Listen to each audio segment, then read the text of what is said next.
The air was heavy with the smell of damp stone and iron. Torches flickered along the walls, casting jagged shadows that danced across the polished marble floor of the royal audience hall. The silence was thick enough to hear the distant drip of water echoing somewhere in the depths of the palace. Into this charged stillness, the sound of armored boots approached, steady, deliberate, unhurried. The guards appeared first, their spears angled slightly inward. Between them walked a man in chains. His clothes, once the embroidered finery of a commander, were torn and caked with the mud of 100 miles. A deep gash along his temple was crusted with dried blood, yet his back remained straight, his chin high. His wrists bore the raw marks of shackles, but his eyes, dark, sharp, unflinching, were locked on the man who sat at the far end of the hall, the king who had destroyed his army, broken his power, and dragged him across enemy lands to kneel here. But he did not kneel. It was a dangerous defiance. In the traditions of this ancient court, even victorious generals bowed low to their ruler. For a defeated enemy to remain upright was more than insolence, it was a challenge. The king, a figure of both regal poise and latent menace, leaned slightly forward on his throne. Around him, advisors, ministers, and courtiers whispered like rustling leaves. The air between the two men seemed to hum, as if the clash of swords had simply shifted into a quieter, deadlier arena. This was not the first time these two minds had measured each other. Weeks earlier, they had faced across the battlefield, one commanding the disciplined legions of a kingdom that had stood for centuries, the other leading a confederation of warriors renowned for their ferocity and cunning. The clash had been inevitable, driven by a tangled web of territorial disputes, political alliances, and long-standing grudges. But the personal stakes ran deeper. For the king, this war was about securing his legacy, expanding his dominion, and proving that no rival could match his authority. For the general, it had been about defending the independence of his people, preserving their way of life against the encroaching tide of the king's empire. The battle had been fierce, a grinding contest of wits and endurance. For a time, it seemed the general's daring maneuvers might outmatch the king's methodical strategy. But fortune, and perhaps a critical miscalculation, had turned against him. Surrounded, his forces shattered, he had fought to the last possible moment before surrendering. His capture was meant to be a symbol to all who dared oppose the king. Resistance was not only futile but humiliating. And yet, here in the throne room, humiliation seemed far from the prisoner's mind. The king broke the silence first. His voice, deep and measured, carried easily through the hall. "I have been told you are the greatest strategist your people have produced in a generation," he said, his tone not quite mocking, not quite respectful. "Tell me, was it worth it? This war, this defeat?" The general's reply came without hesitation. "It was worth every life, every drop of blood. For I would rather see my people fall in battle than bow to a master they did not choose." Gasps rippled through the assembly. In any other court, such words would have sealed his execution. But the king's eyes narrowed, not in anger, but in calculation. Here was a man who would not be cowed, whose loyalty to his cause was absolute. A dangerous man, yes, but perhaps a useful one. History offers few moments as charged as this, the meeting of two leaders who, under different circumstances, might have been allies, or even friends. It was the collision of equal wills, forged in the fires of war and sharpened by years of command. Each recognized in the other a kind of mirror image, ambition, intelligence, and the ability to command not just armies but loyalty itself. In the high galleries, foreign envoys leaned forward, sensing that something significant was unfolding. This was not the usual script of victor and vanquished. The king did not order the chains struck off, nor did he order the executioner forward. Instead, he studied the general in a silence that stretched long enough for unease to ripple through the hall. At last, the king spoke again. "You fought me with skill. You lost with honor. And perhaps, he said, his voice slow, deliberate, you may yet serve me better in life than in death. It was not an offer, yet more a seed planted in the air between them, one that could grow into something unexpected. Around the court, whispers became arguments. Was the king mad to even consider keeping such a man alive? Or was this the first move in a game no one else could see? The general said nothing. But in the slight tightening of his jaw, in the almost imperceptible nod, the king saw what he was looking for, a man who understood the stakes, who would take his measure, and perhaps, just perhaps, accept the impossible.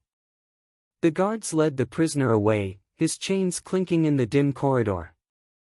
The court session resumed, but those who had witnessed the exchange knew they had seen the start of something that would ripple across the kingdom's future. In the shadows of that palace, an alliance was beginning, not of trust, not yet, but of necessity. And necessity, as history so often proves, is the root from which loyalty sometimes grows. The stage was set. The story of the enemy general who would become a king's closest advisor had begun, not with a handshake, but with a stare that neither man would ever forget. Long before the clink of chains echoed through the king's palace, the man who now stood as a captive was known by another name, one spoken with a mix of fear and admiration across the borderlands. He was born not into privilege, but into a modest warrior clan in the rugged hill country, where survival demanded both strength and cunning. The land was unforgiving, jagged mountains, narrow valleys, and rivers that swelled unpredictably with the rains. Here, a boy learned early that hesitation could be fatal. From the time he could walk, he was taught the language of war, not through scrolls or lectures, but by the stories told around campfires of ancestors who had outwitted stronger foes. His first lessons in strategy came not from generals, but from shepherds who knew every contour of the hills and hunters who could track prey for days without being seen. This deep familiarity with terrain would later become the hallmark of his battlefield genius. By the age of 16, he had already earned a place among his clan's raiding parties. At 19, he led one. His early victories were not grand battles, but surgical strikes, ambushes in narrow passes, sudden night raids that left enemy supply lines in ruins. His tactics were fast, precise, and unpredictable, earning him a reputation that spread far beyond his own people. The political world he grew into was fractured. His homeland was not a unified nation, but a confederation of fiercely independent tribes bound together only by mutual defense pacts. At the edges of their lands lay the sprawling empire of the king, a realm whose wealth and armies dwarfed their own. Yet the empire was not without its enemies, and the tribe's mobility and terrain advantage often made them a thorn too costly to ignore. It was in this volatile climate that the young commander came to prominence. His first major test came when a neighboring tribe, under pressure from imperial tax collectors, called for aid. Rather than meet the king's forces head-on, the general orchestrated a campaign of misdirection. While the enemy marched toward the main tribal settlement, he led a small force deep into imperial territory, seizing outposts and burning supply depots. By the time the king's army turned back, it was already weakened and demoralized. Such victories earned him not only fame, but the wary attention of his rivals. In tribal councils, his voice carried weight but also provoked resistance from older leaders who distrusted his growing influence. His rise was not without personal cost. Alliances had to be forged and maintained, and every military success bred new political enemies. Yet his ambition burned hotter than any caution. He believed the tribes could not merely survive under the shadow of the empire, they had to unite and push back. He began to speak openly of a grand coalition, one that could challenge the king's dominance and secure lasting independence. For many, his words were inspiring. For others, they were dangerously naive. The turning point came when imperial forces advanced into contested territory, establishing a fortified garrison within striking distance of the tribal heartlands. The generals saw not just a threat but an opportunity. If he could defeat this garrison and drive the king's forces back, it might rally the tribes to his cause. He began preparations for what would become the boldest campaign of his career, one that would pit him directly against the king himself. But ambition has its price. His scouts underestimated the speed of the imperial response. Reinforcements arrived sooner than expected, forcing the general to commit to a battle on less than ideal ground. It was here, for the first time, that the full weight of the king's disciplined legions bore down on him. His forces fought fiercely, but the tide was against them. The hills that had always favored him became a trap, the narrow passes a chokehold for retreating warriors. When the dust settled, the coalition he had worked so hard to build was in tatters. Many of the tribes blamed him for the defeat. And yet, as his enemies called for his death, fate intervened in the form of the king's soldiers, who seized him alive. Perhaps the king saw value in a living prisoner whose knowledge of tribal tactics was unmatched. Perhaps it was mere chance. But as the chains closed around his wrists, the general knew his life was not over, it was about to take a turn no war council could have foreseen. The stage was set for a confrontation that would test not just his skill as a commander, but the core of his identity. While the general's name was spoken in campfire tales and whispered in borderland taverns, the king's name was etched in marble and shouted in markets across a sprawling empire. He had inherited a realm whose borders stretched farther than any before him, fertile river valleys, bustling trade ports, and cities where stone walls glistened in the sun. But with vast power came endless challenges. His throne was not just a seat of authority, but a battlefield of its own. The king's early reign was marked by consolidation. He had quelled rebellions in the south, secured lucrative trade alliances in the east, and brought restive noble families firmly under his command. His armies were the pride of the region, legions drilled to perfection, their discipline a living embodiment of imperial order. In his mind, every province, every outpost, every stretch of road was a thread in a vast tapestry that he alone could weave. But the frontier was a constant irritation. The hill tribes refused to be tamed. They were not just a military nuisance, they were a political threat. Their defiance emboldened restless border provinces, encouraging them to test the empire's limits. And now, under the leadership of a daring young general, the tribes had begun to act with a unity the king had never seen before. Diplomatic overtures had failed.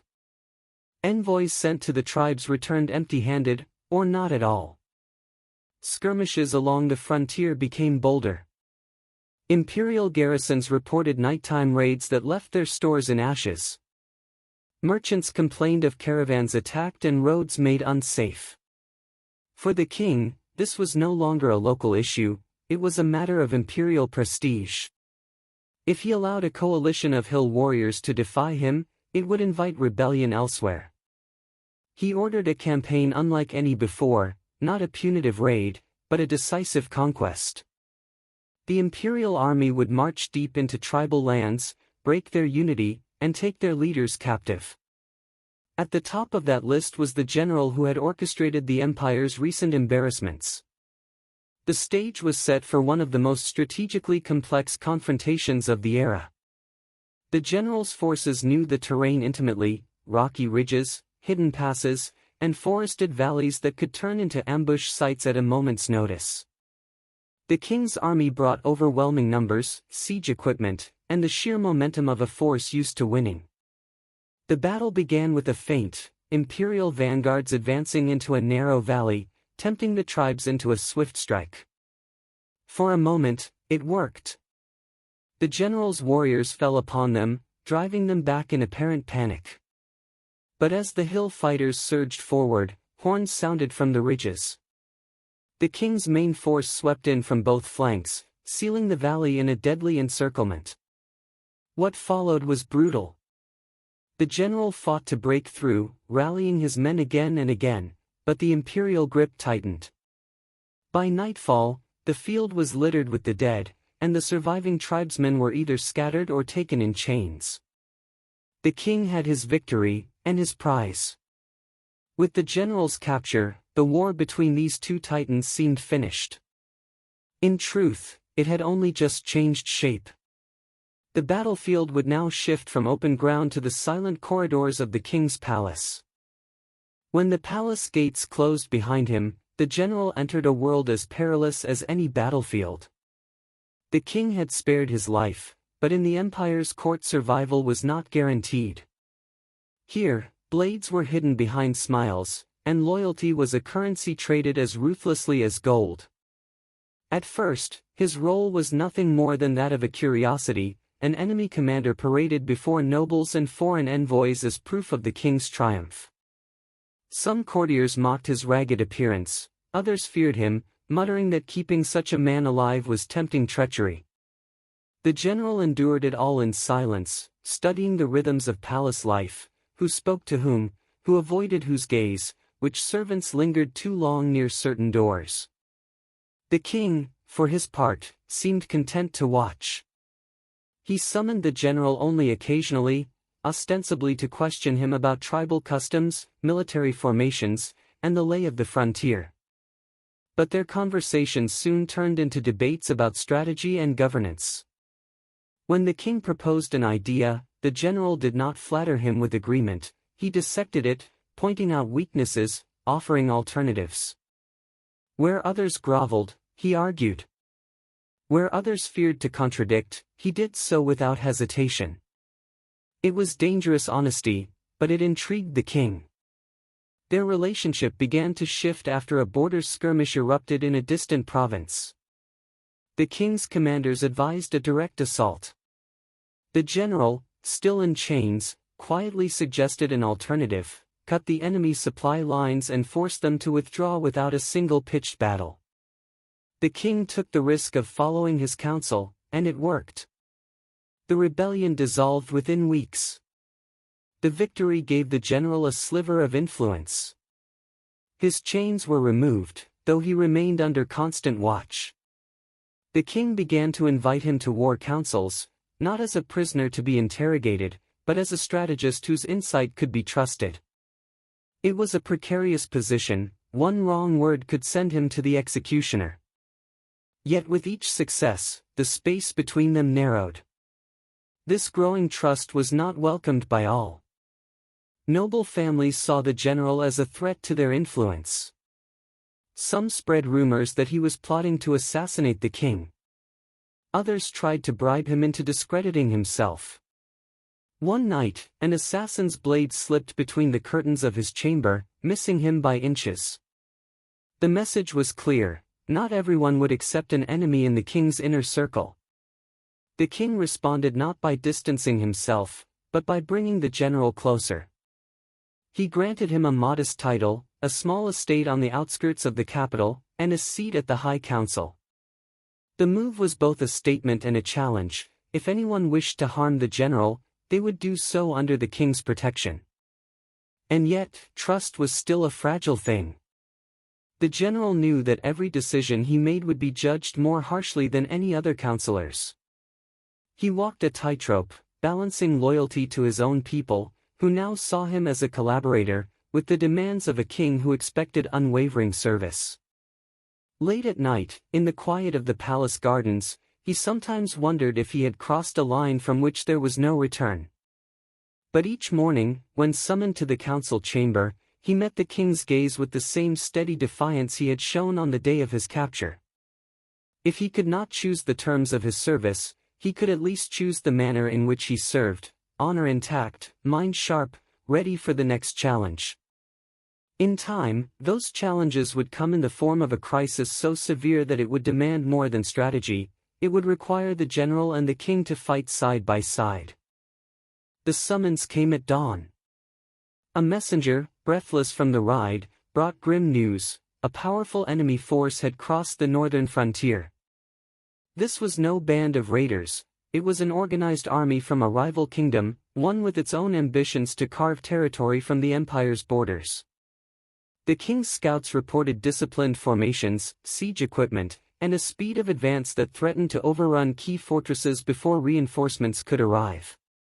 The council met in haste. Panic simmered beneath the polished formality of the chamber. Generals argued for delaying tactics, others for retreat to more defensible positions.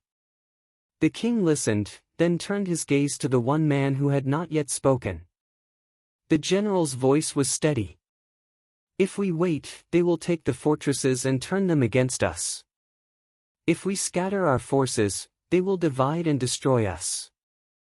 We must strike them before they reach the passes, hit their supply train and force them to fight on ground we choose."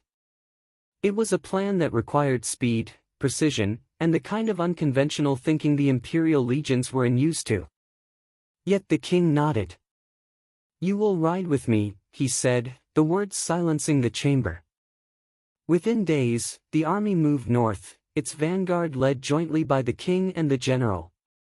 The campaign was unlike any the imperial soldiers had fought before.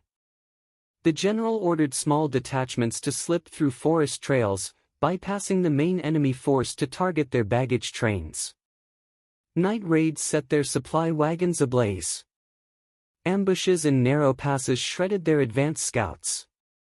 The rival army, expecting to march unopposed into the heartland, found itself harried at every step. But the enemy commander was no fool. Realizing his supply lines were threatened, he pushed hard for a decisive engagement, forcing the king's army into a pitched battle in the shadow of the mountains. The morning of the fight dawned cold and gray, mist clinging to the valleys. The general oversaw the placement of archers along the ridges, while the king rallied the heavy infantry at the center.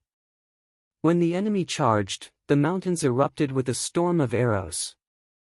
The king led the counterattack personally, his sword flashing in the dim light. At his side, the general rode into the thick of the fighting, directing reserves, shoring up faltering lines, and driving wedges into enemy formations. By dusk, the rival army was in full retreat, abandoning their siege equipment and leaving the passes secure. The cost had been high, but the victory was decisive. As the battlefield quieted, the king and the general stood together, bloodied and exhausted. No words passed between them, none were needed. In the silent exchange of a glance, they acknowledged what had been forged in fire, respect, and something perilously close to trust. The kingdom's survival had come from the hands of two men who had once sworn to destroy each other. And from that day, their bond would shape the fate of the realm. In the years that followed the northern campaign, the general's place in the kingdom became unshakable. No longer merely a former enemy spared for his usefulness, he was now a trusted pillar of the king's inner circle. Together, they oversaw reforms that strengthened the army, improved frontier defenses, and secured trade routes that enriched the realm. Yet his influence extended beyond strategy. The general became a voice of restraint in the council chambers, urging diplomacy where others demanded war. He had seen the cost of pride, the futility of endless cycles of vengeance, and he counseled the king to choose his battles with care. Sometimes the advice was taken, sometimes ignored, but always respected. Among the common soldiers, stories spread of the day the king and his one-time foe had fought side by side. Young recruits would glance in awe at the man in the council chamber, knowing he had once led armies against them and now shaped the policies that determined their fate. For the hill tribes, his legacy was more complicated. Some saw him as a traitor, others as a man who had secured peace and spared them further devastation. The king never forgot the day they first met in the throne room, the defiant eyes, the refusal to kneel. In his later years, he often remarked that victory over the general had been his greatest triumph, but winning his loyalty had been his greatest achievement. When the general's health began to fail, the king personally visited him in his estate outside the capital.